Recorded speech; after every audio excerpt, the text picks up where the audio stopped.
हमार हमार तो साला किस्मत ही खराब है। अगर हमार किस्मतिया न खराब भय रहा होत न कोनो नेता अधिकारी विधायक के घर पैदा भर रहा हो। साला जिंदगी झंड हो गया है। हमार तो बचपन से यही सपना रहा कि 18 साल होत होत एक हम सुंदर कन्या के जीवन साथी बनब। हमारे पास बंगला गाड़ी ढेर के रुपया हुए कुल तो नहीं, लेकिन एक सपना पूरा हो गया। हम 18 साल के होए वाला है, बस यही सपना हमार पूरा हो गया और कोनो सपना पूरा नहीं भैल। हमारे तो सब सपना पर पानी फिर गवा। भगवान तो हमके घास काटे खातिर, घर के झाला साफ करे खातिर और भैंस खियावे के खातिर पैदा करे बाटन। पता नहीं साला कब आएगा मेरी लाइफ में ऐसा दिन, कोई खूबसूरत लड़की आकर हमें देख कर कहे कि मैं तुम्हारी दीवानी हो गई। कलुआ ते का बरबरात है रे? अरे कुछ ना बड़की अम्मा। अरे कुछ तो बक्कत रहो।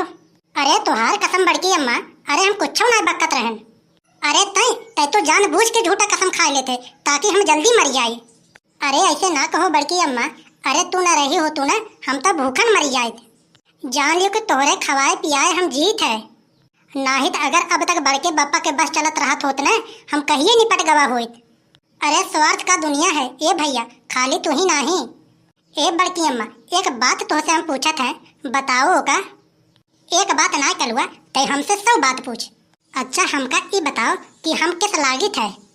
अरे नीक तो लागत है रे तय। अरे एकदम करिया करिया चॉकलेट की तरह, हाइट कम फाइट ज्यादा लगत है तोर। लेकिन बड़की अम्मा फुलगेनवा तो हमसे कहत है तुहार सकलिया ऐसे लगत है जैसे कराही का पेनी। अरे कहा देव का हीरे का परख सिर्फ जोहरी जानत है। और रही बात करिया के, जहिया ते पैसा कमाए लगबे न, तोरे चेहरा पे ऑटोमेटिक ग्लो आवे लगी। और यही तोर करिया कलर न उनके चॉकलेटी लागे लगी। और तोर मम्मी जौन तोके कलुआ कलुआ कहा थी तब कही है कल्लू भैया, ये कल्लू भैया, तब ऐसे कहे लगी है। अरे बड़की अम्मा पूरा का पूरा दोष वही का है। अगर बचपन में उन हमार थोड़ा बहुत केयर करे रही होते न, तब आज हम ऐसा न रहित। अरे तब भैया जौन मेरे बाटा तौन मेरे नीके है हो। अरे तुम्हें पता बता बाटे, तुहू से खराब खराब राजू ये दुनिया में मनाई पड़ा बाटन। अरे फालतू बात मत बतियाओ बड़की अम्मा, हमरे जैसा लड़कन न अगर बत्ती लेके हेरबू तबो न दिखाई दई है। मैं जानता हूँ तुम सिर्फ हमें दिलासा दे रही हो। अरे नहीं भैया, शकल सूरत और खूबसूरती मायने नहीं रखत है। खाली तुहरे अंदर काबिलियत होए, बस रुपया पैसा होए, देखा लड़कियन के लाइन लगी जाए।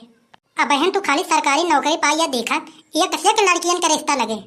हाँ बड़की अम्मा सही कहा तो, यही आइडिया तो एक बार हमारो दिमाग में आए रहा। कोटवन तो हम तो एक बार कंपटीशन एग्जाम के तैयारी भी करेगे रहन। का बताई बड़की अम्मा, पेपर इतना लीक हो जाता है ना, वही हम सोची थे कि अब हम तैयारी करी कि जुआर वाला सेटिंग ढूंढी। अब जौन भी होए भैया, अगर तुम्हें अपन जिंदगी संवारे खोए तो सरकारी नौकरी बहुत ज्यादा जरूरी है। अगर सरकारी नौकरी तू पाई जाबा न, मान ला रिश्ता तो लगभग करी लाइन, ओकरे साथ साथ तुम्हें दहेजो 20-30 लाख रुपया मिले। वैसे बड़की अम्मा एक बात तुझसे हम कहा चाहत बाटे, दहेज की तो हम बहुत बड़ा विरोधी हैं, लेकिन पाई जाब तो उपहार समझ के ले लेब। अगर उन मान ला हमें दहेज दई हैं, हम मना करब तो उनका दिल दुखे, ये सब हमसे देखना ही रह जात। इन्हीं कमारी जौन कुछ दई हैं हम ले लेब। अरे दहेजों को पुताओ पहले नौकरिया तो पाओ। अरे बड़की अम्मा इतना ही हो सकत है। अरे किस कलुआ कि लड़की नौकरी करत होए और शादी हमसे कर ले और दहेजों के हम दे देते हैं। इस तो भैया आज तक हम अपने पूरे जिंदगी में देखवे ना ही करें, तो कैसे बताई तुझसे? बड़ी परेशानी है ए बड़की अम्मा, हम तो यही सोच सोच रोई थे कि जिंदगी कैसे कटे हमारे। अरे टेंशन मत ले कलुआ, जैसे दुनिया में सब का कटत है वैसे तोरो कटी।